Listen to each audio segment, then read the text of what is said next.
Only people who grew up poor will understand this. Dealing with poverty mindset is a lifetime battle for most people. Only few people get to really overcome it. Even when you're financially successful, you could be fighting a silent battle induced by poverty mindset. Think about how politicians in poor developing countries continue to loot their national treasury with no ending in sight. Poverty have made them to only see the world from the perspective of scarcity, that no matter how much they have, they continue to live in fear that something could happen and they would lose everything. This fear continues to drive them. To the ordinary person, these people are rich, but within, these are just mentally and spiritually poor people with a lot of money and power. Well, this video is not about the politicians who are addicted to looting. It's about you and me, who, hopefully, aren't looting money or oppressing people. I want you to understand that the fight against poverty is not won by just making money, because it shapes your mindset with subtle limiting programming that you don't even recognize. In an article written by Paul Graham, the founder of Y Combinator, he said, "I've seen this myself. You don't have to grow up rich or even upper middle class to get rich as a startup founder, but few successful founders grew up desperately poor."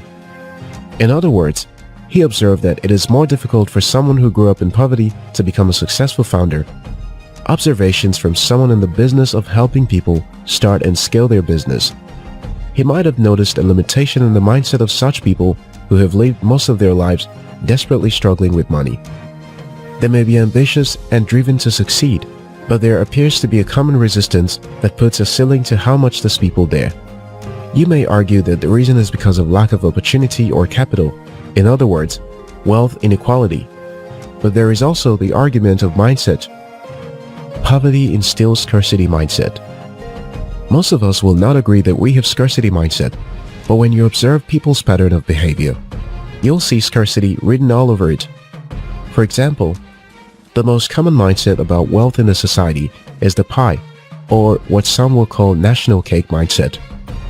The belief that the size of wealth is fixed and that the rich simply get rich by taking more from the poor. Ask 10 random people on the street what they thought about wealth, and 9 out of 10 of them will tell you that those at the top are grabbing large fraction of the nation's income, so large that little is left for the rest. We grew up in an environment where this fixed mindset is perceived as true, but it takes a conscious effort to observe and remind oneself that it doesn't necessarily work like that, because in reality, you can create wealth without really taking from others. You can create wealth by giving people something they value more than the money they pay you. You can even create wealth giving people something for free and having someone else pay for it. For example, I started an online publishing business over 10 years ago, offering free service to our audience. We make money when businesses, universities, and corporations advertise on our platforms. With this business model, the company has created jobs for tens of people. The reality is that the size of wealth continues to grow as long as people are productive. Think about it. Prices of things has more than doubled over the past years, yet people continue to afford them. It takes conscious effort for someone who grew up in poverty to live with this belief. The fear of poverty.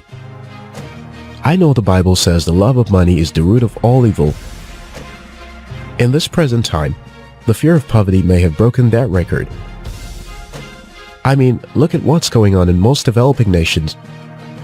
People are willing to do anything to never experience poverty again, even to their 4th generation. It is common to hear people say that their major motivation to achieve success is their fear of poverty. This fear can either make one to be self-motivated to succeed legitimately, or it can make one become ruthless with their pursuit for wealth. I'm assuming that if you are watching this video, you are not among those who would do anything just for money. You want to make legitimate income and give yourself a better life. However, that doesn't exonerate you from the effect of this fear. You may still be limiting yourself. For example, over time, I observed that I found it easier to give monetary aid to other people than to spend it on myself.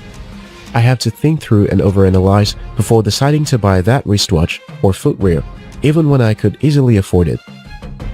Through the course of building my businesses, there have been instances where my reluctance to make important investments in the effort to avoid losing money had turned out to hurt the business. Because I have taken the time to observe and acknowledge this underlying operating system, I force myself from time to time to make risky financial investments and commitment. Calculated risk, of course. It's easier for someone who grew up in an environment where there is a form of social safety not to be comfortable with taking financial risk. Because even in the worst case, they have something to fall back on.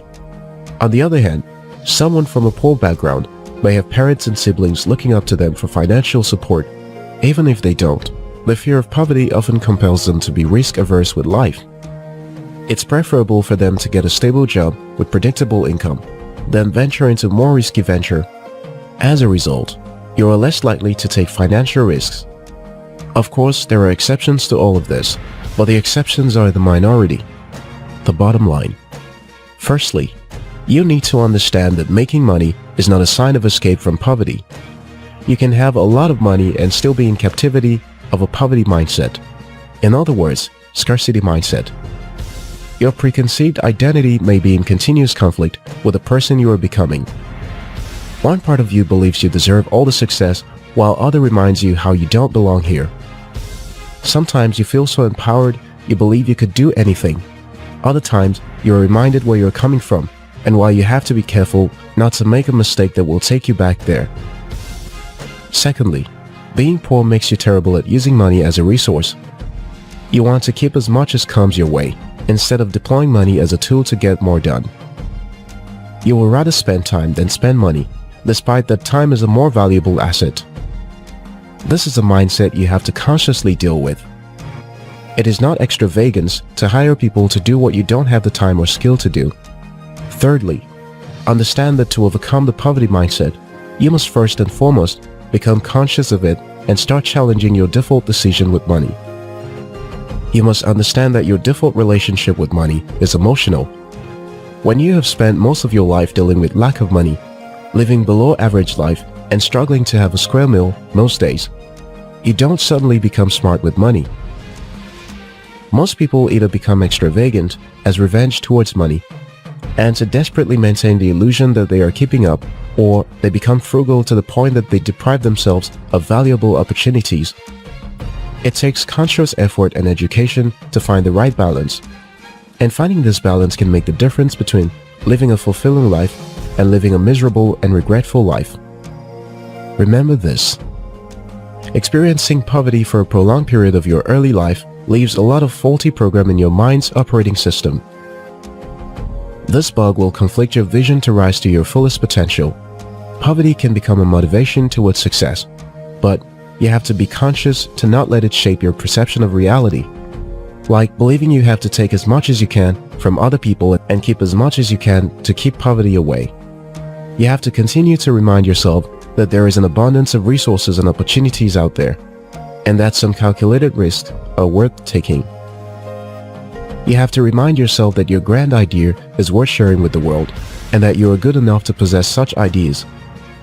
When you have achieved little success, people who knew you when you were growing up will not hesitate to remind you where you're coming from and why what you have achieved is already good enough. You have to remind yourself that it is not just about the money, but about how much potential you still have left to share with the world.